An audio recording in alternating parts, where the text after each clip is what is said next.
Good afternoon po, sir, ma'am. Nandito po tayo ngayon sa Naik, Cavite. Umatin po kami aatin po kami ng PKS sa project po ng My City Homes po dito sa Naik. Si Leora Homes saka si Kaya Homes Naik.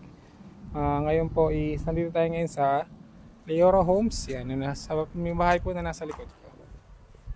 May ipapakita ko po sa yung actual turnover unit. Sa mga gusto po mag-inquire, message nyo na lang po ako. Lalagay ko po yung aking contact number. Yun po. Tara po, samahan niyo po ako sa actual turnover unit po ni Leora Homes.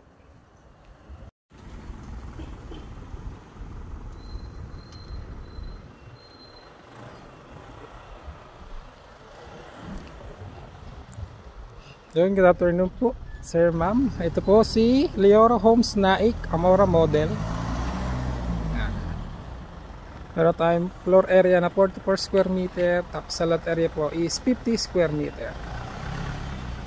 2-story townhouse, complete turnover po. Ang advantage po sa project na to is meron na po tayong solar panel upon turnover po. Sila po ang kauna-unahang project po dito sa Cavite na may solar po upon turnover po ng unit. Tara po, pasok po tayo sa actual turnover unit.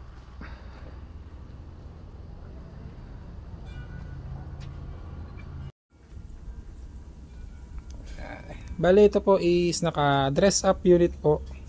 Idea lang po sa mga mag-a-avail po dito kay Leora Homes. Yan. Para meron na po kayong idea, pwede niyo po siyang gayahin. Yan.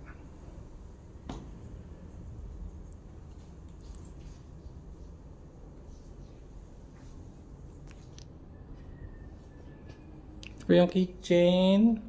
Medyo maliit lang po siya, pero sakto na po siya para sa nagsisimulang pamilya.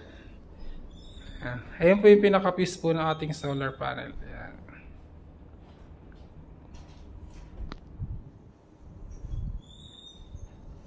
Ito po yung pinaka-ating toilet and bath. Ayan. Complete na po yan, kasama na po ang accessories sa upon turnover. Ayan, ito po yung pinaka-laboratory.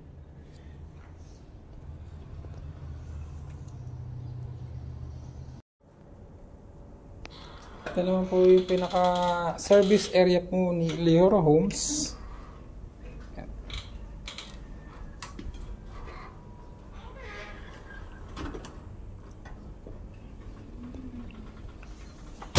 Ayan, meron na po tayong naka-ready dito for sa rainwater hose bib.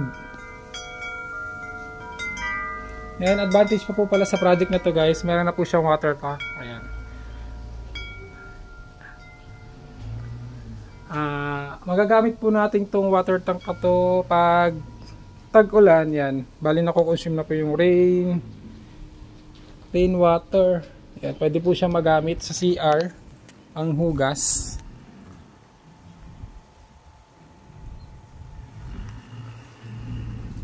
Yan, kung napapansin niyo po is medyo mahangin po sa location po ni Leora kasi province vibes pa po tayo dito. Pasok, akit naman po tayo sa pinaka second floor para makita natin pinaka bedrooms.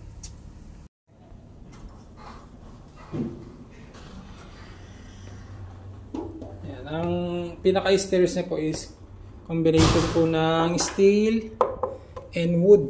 Yan, napakatibay po niyan. Kasama na rin pong bali, ito po is naka-ayos na po kasi naka dress up unit siya. Idea lang po kung gusto niyo pong gayahin. Ito po yung ating pinaka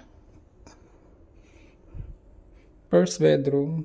Yan, master's bedroom po ito. Yan, naka-ready na rin po yung sa aircon para sa kwarto, window type.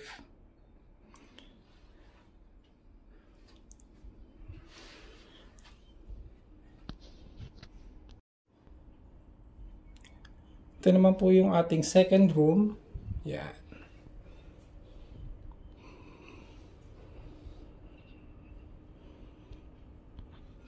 Ito po is nakalagay ng sample na aircon para sa bedroom. And sa mga windows natin, meron po siya nakalagay na pong screen upon turnover. Kung gusto niyo pong papalitan ng sliding window, pwede naman po. Pero sariling gastos na po. Ayan po yung pinaka water tank. Ayan. Upon turnover, kasama na po yan. Pati yung ating solar panel.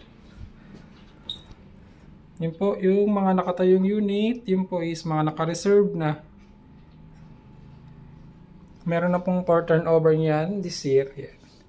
Hintay na lang po ng approval kay Pag-ibig. Yun mga sir, ma'am, maraming salamat po sa pagsama ulit sa aking house tour. Sa mga gusto pong mag-avail dito kay Leora Hoops, message nyo na lang po. Maraming salamat po ulit.